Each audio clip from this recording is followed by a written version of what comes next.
Secretary for the serious, reflective and unmelodramatic approach which he has brought to this negotiation, and I think has produced a conclusion which is acceptable to all those in this Assembly who believe in Wales being a part of the United Kingdom.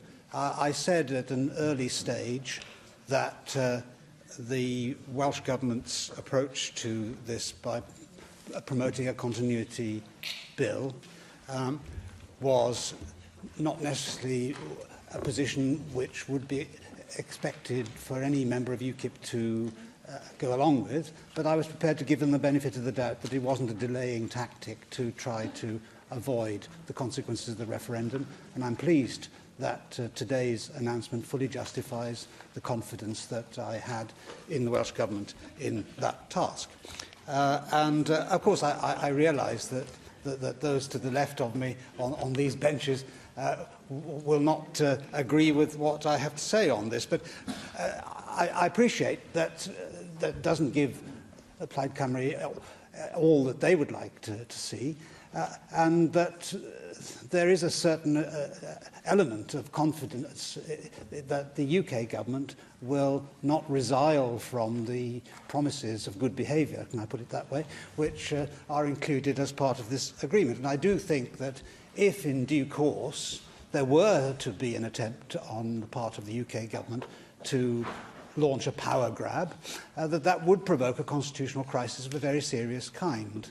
And in those circumstances, even members of UKIP who believe in respecting the results of referenda would be on the side of those who want to preserve the powers of this Assembly. And I don't believe, therefore, that any United Kingdom government would be likely to wander into that territory, even inadvertently. And I must say, I think it's rather bizarre that Plaid Cymru have taken the hyperbolic attitude, as the Finance Secretary described it, to this, considering these are all powers at the moment over which we have no control whatsoever, because they're vested in Brussels, in the hands of European Union commissioners who we can't even name, let alone elect or dismiss, and in which institution, through the Council of Ministers, the United Kingdom has only 8.5% of the votes, and the European Parliament, which has very limited powers to affect legislation in the EU,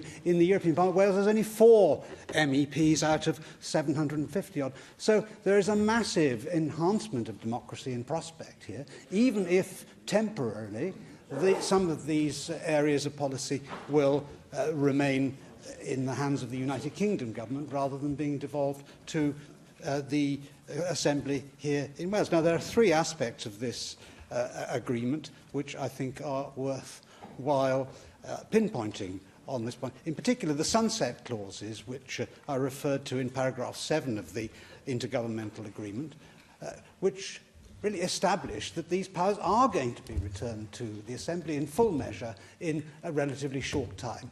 Up to 7 years is not a tremendously long time in the life of a legislature, even one as young as the National Assembly for Wales. And we all accept that to have a working internal market in the United Kingdom, there will have to be common frameworks, and there will be a process of negotiation which will be ongoing, in which, although we don't ultimately have the power to legislate, the voice of the Welsh Government and the Welsh people will be heard in its negotiations with the United Kingdom government.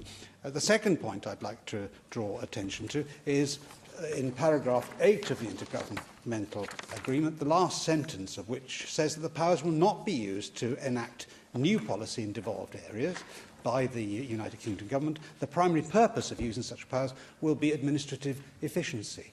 So what we're talking about here is just a working arrangement, the very opposite, actually, of the power grab which is said to be taking place. And the last point I'd like to make on this is in paragraph 9.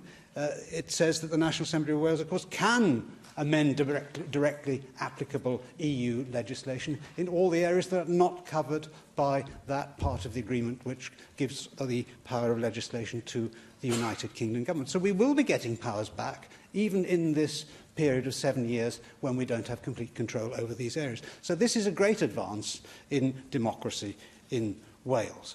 I do hope, though, when we do have complete freedom, ultimately, that the existence of common frameworks will not be too sclerotic, and that we will have the capacity to diverge, because I see one of the great advantages of returning powers from Brussels to Cardiff, Edinburgh, Belfast, as well as to Westminster, that we can have a certain amount of legislative competition between the various parts of the United Kingdom, and there are different ways in which we can work together, and we don't all have to do things in the same way and move together at the same speed, and then by a process of internal competition that we will discover which is the better process and which is the better form of legislation, and everybody in the United Kingdom, not least the people of Wales, will benefit from that process. So I congratulate the Finance Secretary on his achievement, and I think it bodes well for the future. Thank you very much for those questions. Reply to a small number of them. What would happen, the member asked, if the UK government were to resile from the intergovernmental agreement that we have reached with them? Well, he is right. It would then be a genuine constitutional crisis.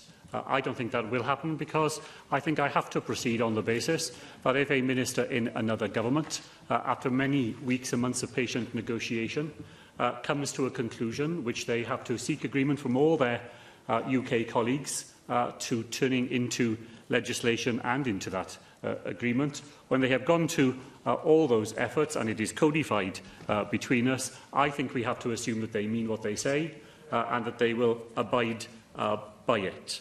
There is no other possible basis on which intergovernmental relationships can be conducted. He pointed to the sunset clause. I think frameworks will be released far faster from the freezer than the 7 years that it sets out. And there is an additional reason in this agreement why that should be the case, because this agreement prevents English ministers from making changes in English policy until those frameworks are agreed. There is every incentive now on all partners equally to come to those arrangements as fast as possible, and I believe we will see rapid progress in that area. And of course, that was a second point that the member made himself. But the powers cannot be used to enact new policies. It simply preserves the status quo. The status quo in the European Union rulebook. The European rulebook, which many members in this chamber went to the people of Wales and tried to persuade them that we should remain in perpetually, which I agreed with. And all this does is to say that that position which was supported will remain the case, not changed, remain the case. The position we argued for in the referendum will remain the case until we have an agreed way of change.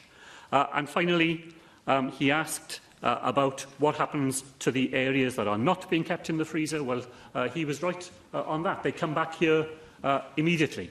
In the original Clause 11, all of them were to be held at Westminster. Now the bulk of them return here immediately, and we can get on with the business of devising policies and ways of doing things that suit Welsh circumstances. David Rees. Yeah, can I thank the Cabinet Secretary for his statement, and can I put